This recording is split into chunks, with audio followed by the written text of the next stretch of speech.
Thank you so much for coming out to the Texas Book Festival, going through security, showing up early this beautiful morning for this conversation between Morgan Parker and Lynne Thompson. I'm going to do some housekeeping announcements very quickly. Again, this is the 29th annual Texas Book Festival. Woohoo! Round of applause for that. We love literature and books and authors here in Texas, despite what you might have seen in a news headline. And at Torch Literary Arts, we work with intention and love to support Black women writers. So thank you for showing up for that work this morning. My name is Amanda Johnston. I am the founder and executive director of Torch Literary Arts. Thank you again for joining us for a conversation with Morgan Parker and Lynne Thompson. At this time, please silence your cell phones. We don't want any interruptions when we're listening to this good word from these amazing authors. After the conversation, Morgan and Lynne will sign books in the book signing tent located at 11th Street and Congress. So just right outside on the south side of the Capitol grounds where all the tents are, you know where it's at. Books are for sale through the festival weekend, courtesy of Book People. You can help support our authors, TBF, and the largest independent bookstore in Texas by purchasing books by our incredible festival authors in the Book People sales tent. A portion of every book sale helps support the Texas Book Festival's mission, which includes expanding literacy initiatives and access to literature across the state. And now, let me briefly introduce our amazing authors this morning. Morgan Parker is the author of 5 books, most recently the essay collection, You Get What You Pay For. Parker is the recipient of a National Endowment for the Arts Literature Fellowship, winner of a Pushcart Prize, and has been hailed by the New York Times as a dramatic craftsperson, a considerable consequence to American poetry. She lives in Los Angeles with her dog, Shirley. We're going to let her read a very brief excerpt from her amazing book, You Get What You Pay For. Hi, y'all. Hello, can you hear me? Yes. Excellent, thanks. All right, we're going to go pretty dark for morning, but we'll come back. Coda, August. Day 5. John Crawford browses a Walmart in Ohio. He picks out a BB gun from the shelves with the intent to purchase it. It's Tuesday. It is not a real gun. He chats on his cell phone, maybe asks his children's mother if she needs anything before he checks out. He's free, Black, 22. Ohio is an open carry state, which is an American term meaning it is technically legal and vehemently defensible, i.e. not punishable by death, to be in possession of a firearm in public. A real one, licensed or unlicensed. Several other not real guns are widely available in the store and in many other Walmart locations, though perhaps fellow shopper Ronald Ritchie didn't happen to pass through those aisles or understand open carry or know how realistic they make those things these days, because he calls 911 when he sees Crawford, cell phone in one hand and the aforementioned toy in his other hand, who doesn't see Ritchie seeing him, and doesn't see when the 2 dispatched police approach and Officer Sean Williams shoots John Crawford to death. Another shopper, fleeing the murder scene, dies of a heart attack. The body count at Walmart in Ohio is 2. It's Tuesday. 4 days later, outside St. Louis, they leave Michael to rot in the street. Day 11. Ezel was my age. We would have been in the same class were it not for 60 miles of California, and within years of each other, we received our diagnoses. The medication he takes for his depression, bipolar, and schizophrenia makes him introverted. We're 18. I gain a little weight. Ezel is not affiliated with any gangs. Neighbors say his mental capacity was that of an 8 to 10-year-old. That his mental illness had become more noticeable since 2008, when he was a bystander victim of a gang-related shooting in his neighborhood of Florence, Los Angeles, where his family had resided for 15 years. He wasn't all there, is what they say. Nobody knows to mention PTSD. The officers cried it was a gang area. The officers cried investigative stop. They were placed on paid leave. 3 shots and Ezel Ford was gone. 2 days later, Michelle Cusseau is 50, then dead. She lived with mental illness, which is to say, she had survived it, which means she had learned to ask for and accept help. Some days are beyond you. That's why her family and mental health workers had, on this Wednesday in Phoenix, Arizona, called the police for assistance. That's what they tell you to do. Day 19, back to Missouri. Mentally challenged 25-year-old Kajeme Powell wants to die, he says, holding a knife. 2 responding officers swiftly comply with his wish. Williamsburg, Brooklyn, basement bar poetry reading, 3 PBR tall boys deep on the last leg of summer 2014. Before performing, I say to the audience, all white, I don't know if you noticed all these black boys getting killed. Well, I'm here to generate some white guilt for you, ha ha ha. It is quiet in Williamsburg, Brooklyn at the end of summer, and I laugh when I'm uncomfortable, when words are useless. In April, it had been DeAndre Hamilton, diagnosed with paranoid schizophrenia, shot by police 14 times in under 4 seconds outside a Starbucks in Milwaukee, Wisconsin. November would feel like August. Tanisha Anderson lives in Cleveland, Ohio, with bipolar and schizophrenia until officers slam her head against pavement. Akai Gurley is a New York City public housing resident until an officer's accidental discharge. 2 days later, on November 22nd, 2 grown officers in Cleveland kill a 12-year-old boy playing in the park, and they call that an accident too. Still, we are told to give thanks. Thank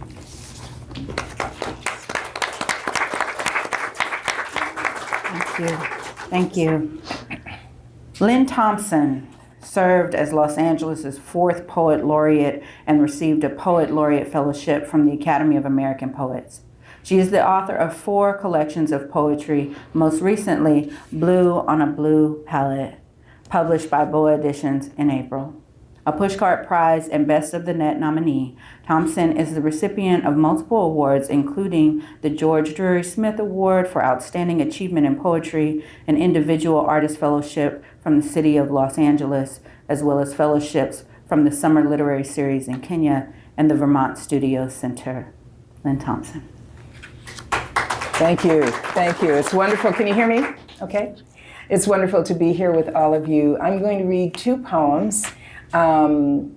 This first one is for you, Elena. Elena and I were talking this morning about how poetry ideas are generated. I won't go into that now. All you need to know about this poem is that I'm an adoptee, and this is the person before Lynne speaking to me. She, named Pamela at birth, speaks to me, says, "You think you know who you are. You do not. You think everything's great in your gravy train life, your feet up on the tabaret, sipping fingers of Pernod and blowing smoky O's of Gauloise like you were born to it. You were not. You were born at County Gin, the random upshot of a collision between an urgent virgin, a married man, and the backseat of a Studebaker. Though everyone knows there was no joy the night you got made. You came into this world on cotton rough from 10,000 washings. The doc showed up late, then spilled a little Maxwell House on the sheets. The nurses yawned. Mama cried for you for 16 hours before her water broke, and she's been in labor for you all her life. But no one came. No one came to see. So in time, Mama just gave you away. Of course, you don't remember that, just like you don't remember me. Me who never got the pretty dresses, never got the vacations at the beach, never sat down with the family to eat lamb and mint jelly on a sunny Easter day. No, you don't remember me. It's as though you were born to the manor, born to speak lousy French and read Edwardian novels in a hothouse, to gad about at high-toned schools, to raise your finger just so the ruby shines. But you don't know who you really are, Miss Don't Remind Me, Miss Given Away 4 times until you were taken for good. Well, You got my blood in your veins, and you ain't no fancy dancer. You ain't no pearls and piety. You ain't no seashell by the seashore, and you sure ain't no evening out at Lincoln Center. You got me in your veins, got my chipped white fence, my regular job, my $39 a night room in Vegas, and this name that ain't gonna be at the end of any poem. But don't worry, my sister, my slip of a pen. I'll never let you forget. The night you were born, my name was all you had. Thank you. Thank you. Oh my gosh. And I want to read this one for Amanda because I know she has a praise project going on.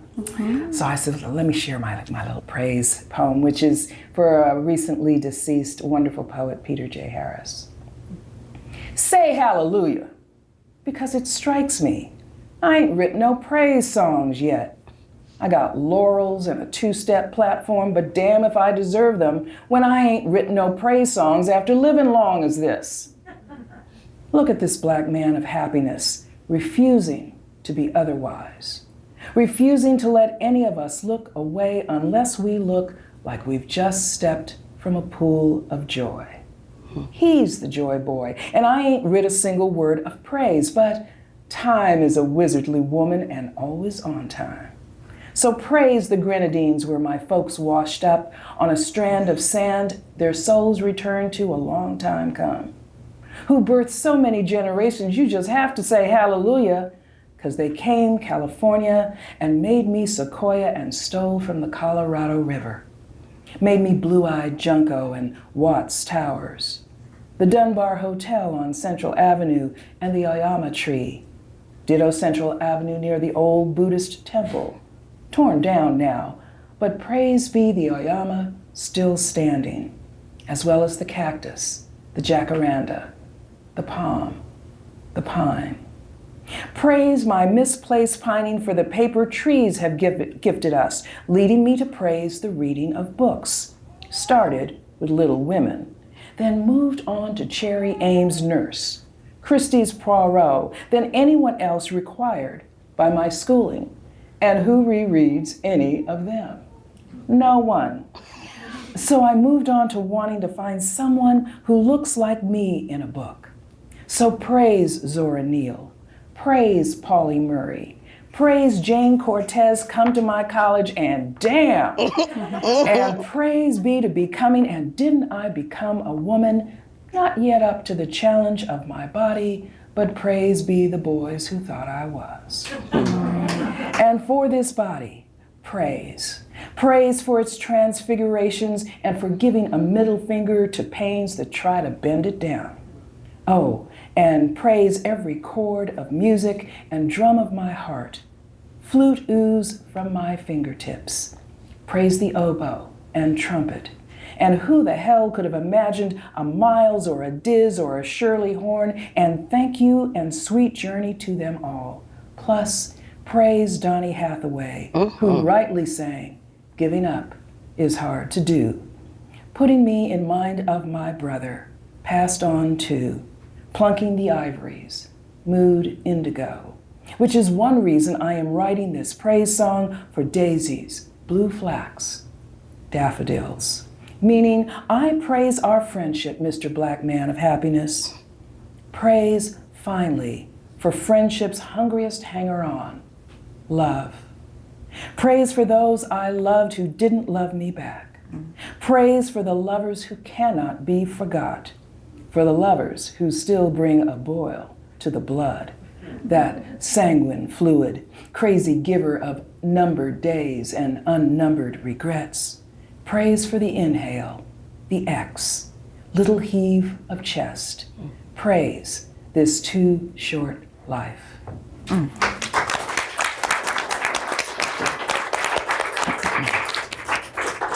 Oh my gosh, thank you both, thank you.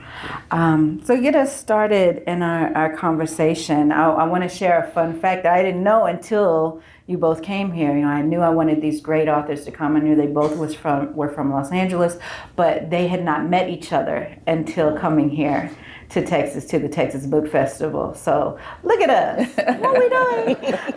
Bringing folks together. Bringing people together. But you both, write and mention iconic, landmarks and places and experiences in California. So I was wondering if you feel that the city and the area, in California has influenced your writing in any way. I selfishly just want to hear Lynne talk about it. I think it has, and it doesn't influence me as much as when I go other places, Texas, wherever it is, and I start thinking about where I live and how it differs. I was lucky to be able to go to Paris recently, and Paris is a walking city. They walked my butt off in Paris. LA is not a walking city. And what does that mean for us as individuals living there, trying to be in community when we're divided by a million freeways going this way and that, right? So it definitely influences my writing, and as I say, more so when I travel, and then I think back, what the heck am I doing in LA? Even though it's my hometown. Yeah, I honestly think that I wrote more about California when I was living in New York, because that similar thing of just like the contrast of I'm used to these mountains and they're not here. I'm used to a particular type of landscape. So almost, seeing everything in a sort of contrast against LA. But I do think that lately my work is more about disconnect than ever. And I think it's because, I drive and I'm sitting in the car by myself and I'm looking, that person's in the car by themselves, that person's in the car by themselves. It's a very different thing than being on the subway. Yeah. And so really thinking about, how do we connect when we're so disconnected? I've been noticing that in my work, that it's a little bit more distanced and isolated. And I think there's something to that of how do we begin in this isolated space and kind of find our way to each other. Yeah, and definitely I would think more exasperated after post-pandemic, I would say post-pandemic. We're still a thing. I just got my booster, but not on lockdown currently, but the residual effects of that all-encompassing isolation. And even then when you were around people, you couldn't really be around them. It was like, I see you, but don't come so close. Don't touch me. Exactly. I've got a mask on, so I can't even fully see you. Right. So then how do we still gain that part of us back? And I think through, always writing, literature, sharing our stories is how we find our way back to each other. Another question I had was, we write about difficult subjects, being Black women in America. It's a sad reality. We all experience challenges differently, but being intersectional means that there are many more, right? So, recurring themes in your writing, when you talk about mental health, thank you, Maria, for writing bravely. I don't use bravely lightly. I was like, you're so brave. No, you're freaking brave. For talking so freely, especially about Black women's mental health. But then talking about police violence, talking about the different tragedies and many crises that we deal with. Why do you feel compelled to continue writing about those subjects?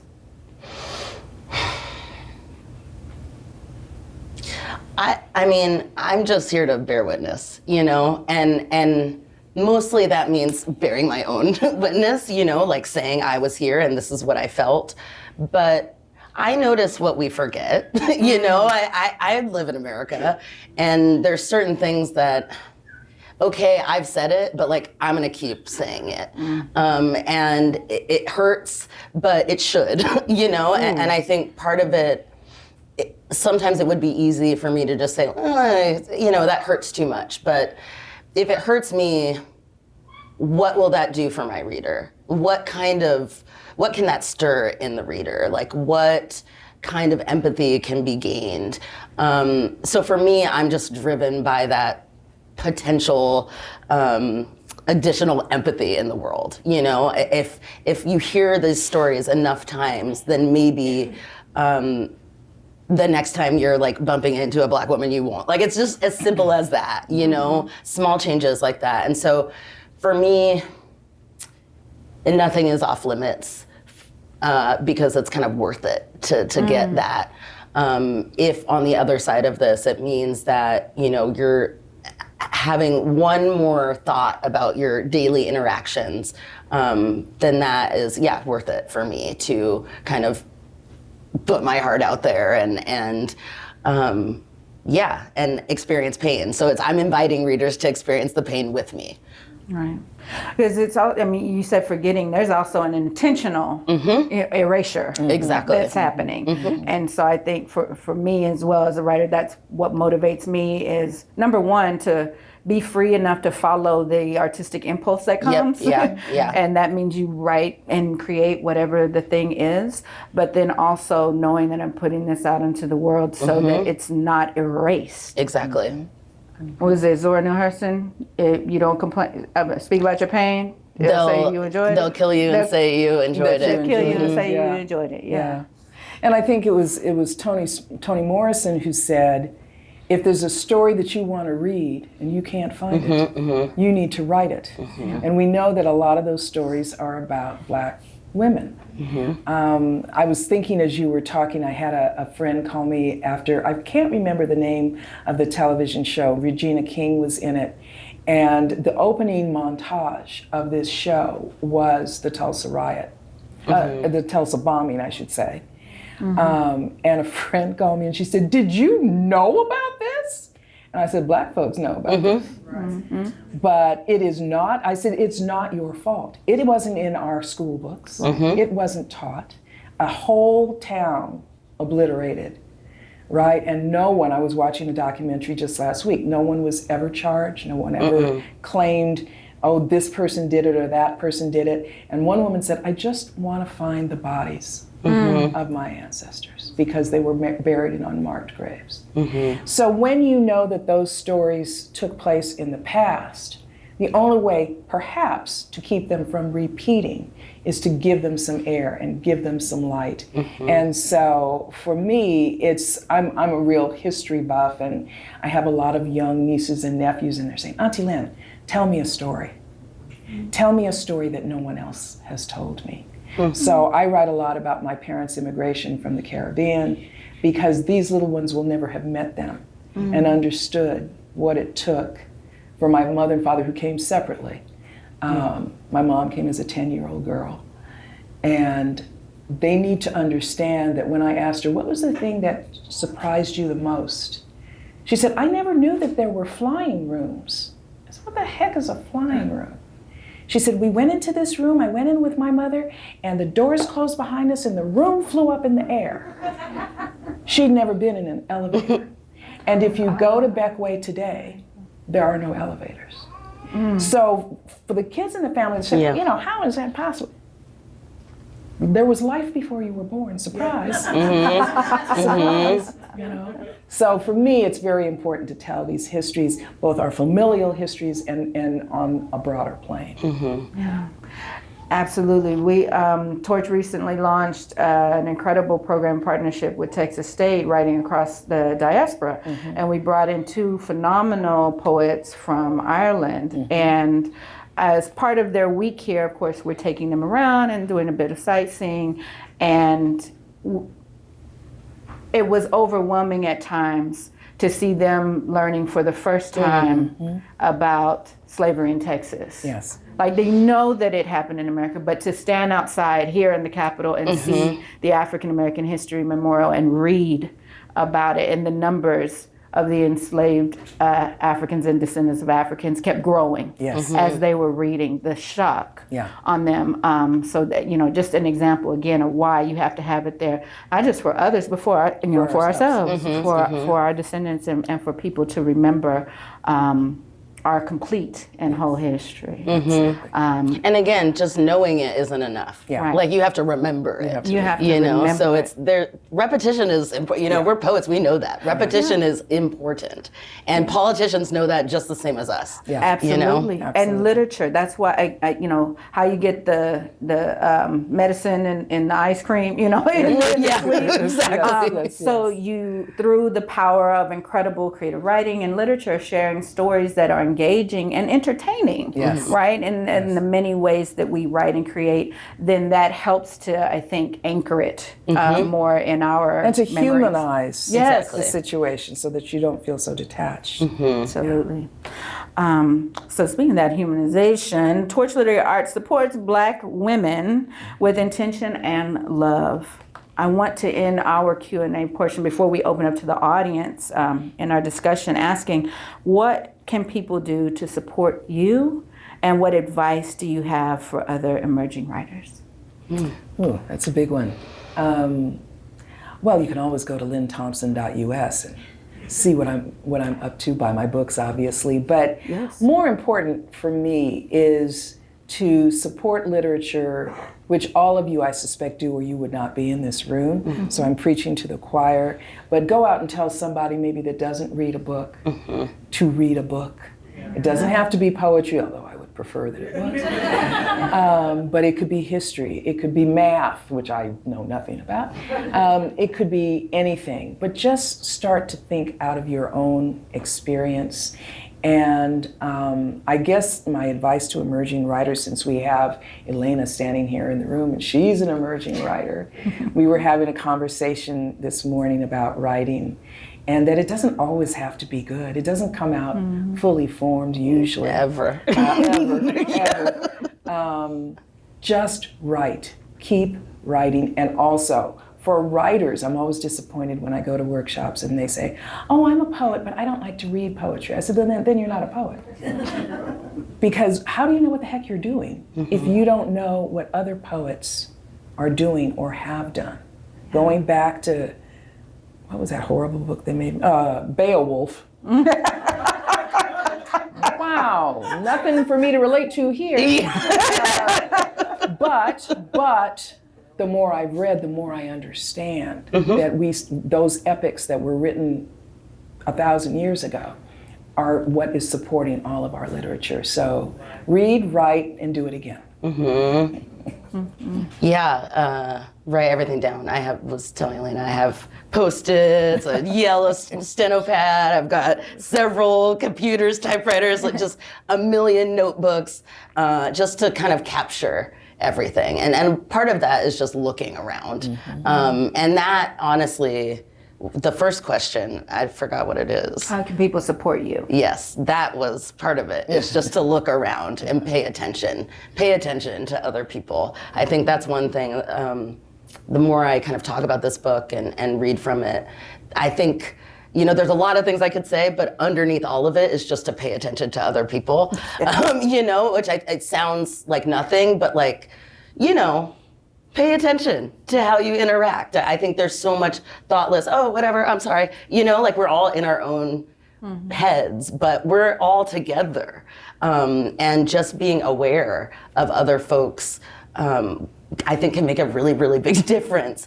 But yeah, that's also living as a writer. That's knowing how we're connected and understanding the poetics of everything, you know, paying attention and noticing little moments, noticing, you know, I'm on dog walks like, oh, look at that weird leaf, you know? And listening. And listening. Yeah. And eavesdropping, basically. Definitely that, a lot of that.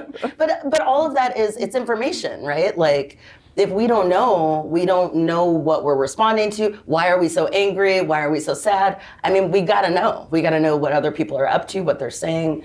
I think that simple task of looking around and paying attention, I think, is maybe the most rebellious thing we can do right now.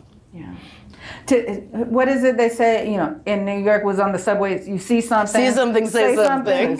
Yes. See something, so be observant, watch everything, but then say something or do something. And if you are a writer, if you are creative in any way, what we make and share with the world is a big way to say something and do something.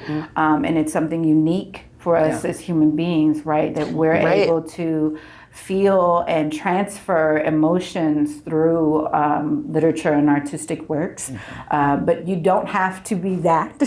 We also need readers who are taking in the works and then sharing them, like you said, with others. Pass the books forward. Have library cards. Everyone should have a library card. Yes.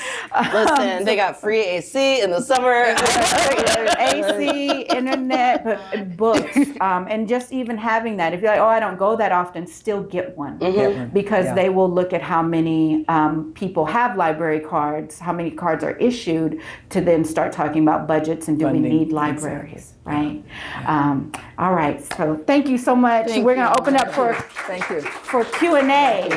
Surely there's some questions in the audience. Just raise your hand, please, and speak up if you have a question. Don't be shy. We won't put you in a poem. Yeah. I will not promise that.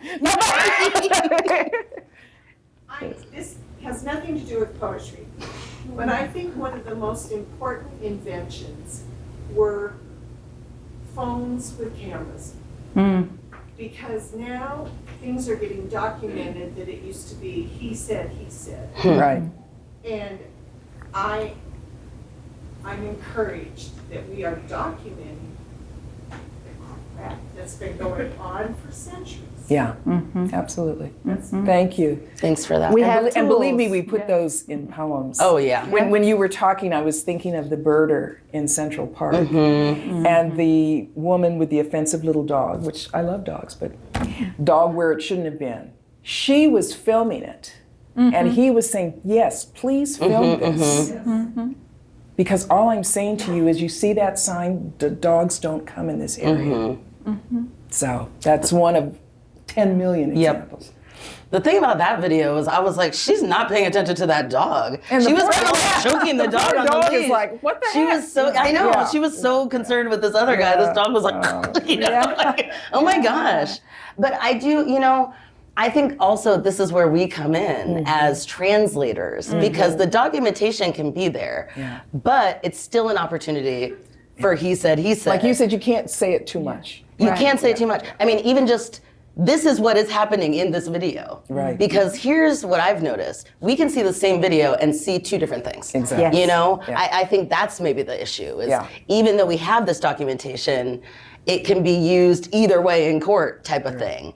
And so that's where we come in as artists to really translate and say, this is what we're seeing. Exactly. You know, I think that's equally important because I think that's also what scares me about that sort of documentation, the recordings, because there is still some slipperiness. Yeah, it's not as plain as we think. But if we're saying it's plain, then we can't argue, you know? So I think that's where the writers have to come in and just dissect things and really kind of, I mean, I watched a few of those videos. Those were rough days. Like I had therapy sessions after them, but like going through almost like scene by scene, how's this guy touching the other guy? Like, what is the face, you know, like really breaking it down because it's all important, you know? It's not just, oh, this happened and that's a fact. Like they killed this guy. Yeah. It's how did this happen? How were people's faces responding? You know, all of those Body little things are language, important.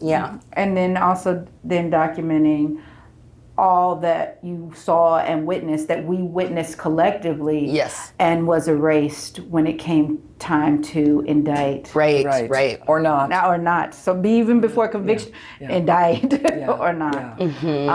So we have more tools. And as writers and artists, all of that then feeds into Absolutely. how we capture the materials. Thank you for that. Any other questions? Yes? We're supposed to be volunteering? Come on, Flo. You're doing great. You're doing great. Thank you, Flo. How are you finding? Let me backtrack. I know lately there's been, at least up in Dallas where we reside, there's a bookstore that has had to consider shutting down due to harassment, for lack of a better phrase. But I know when my husband and I traveled abroad, it felt like the reception of literature, especially women, whether it's of color, but just women literature, was completely different. What is your experience in that? Like, if you've traveled abroad, Canada, Mexico, whatever, how is it? Because here it feels like a challenge, what we've all discussed. But when we were there, they were just mounds of them and go pick one, and like nobody cared. Like, it just didn't have that same fervor.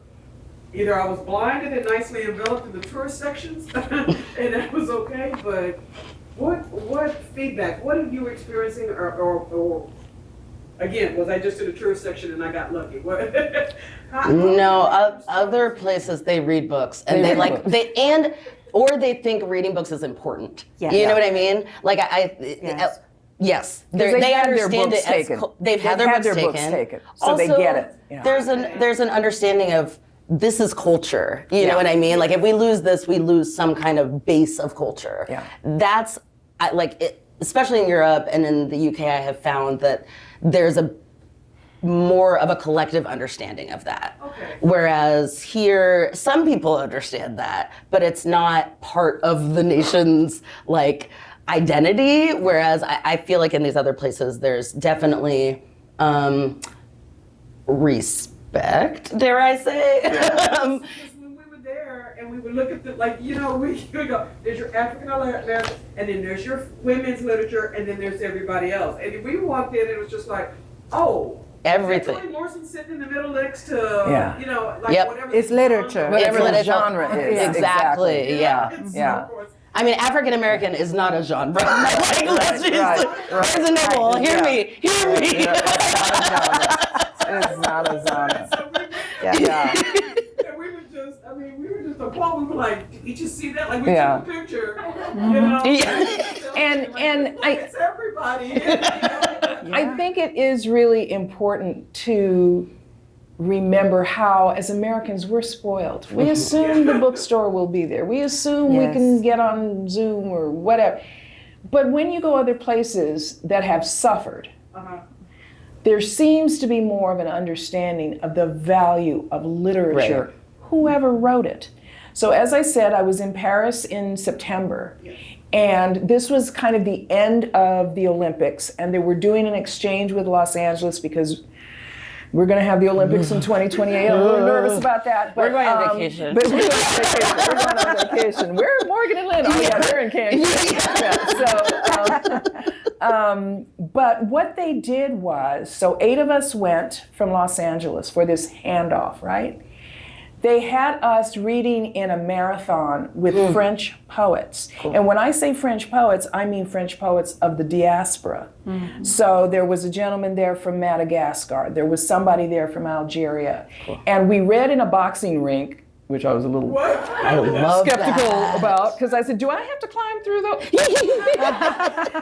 So, and we went back and forth between us. It was outdoors. It was freezing. At 9 o'clock, I went on at 9 o'clock, and there was a huge crowd in this open plaza. Japanese people, Israeli people, Russian people, French people. They were all there, drinking admittedly, but happy to, and listening, because when we were reading, they were quiet, listening to all of us. Some of the poets spoke exclusively French. There was a camera thing with a translation over us. We beamed it back to the States. People understand outside of the States in ways we may be about to understand. Maybe about to understand how important literature is. So I think your experience was exactly what's happening. Totally, yeah. Thank you. 5 minutes, okay. Thank you, all 3 of you, absolutely beautiful, phenomenal. Thank you for speaking truth to power. My question is, in writing about such difficult, painful subjects, how do you care for yourselves as writers, as witnesses? Because I think even in talking about the ways that we've witnessed trauma via our phones, via whatever way we're consuming media, or even just in our daily life, right? As people of color or as people who are affected by violence. How do you care for yourselves on a daily level, but even as you also,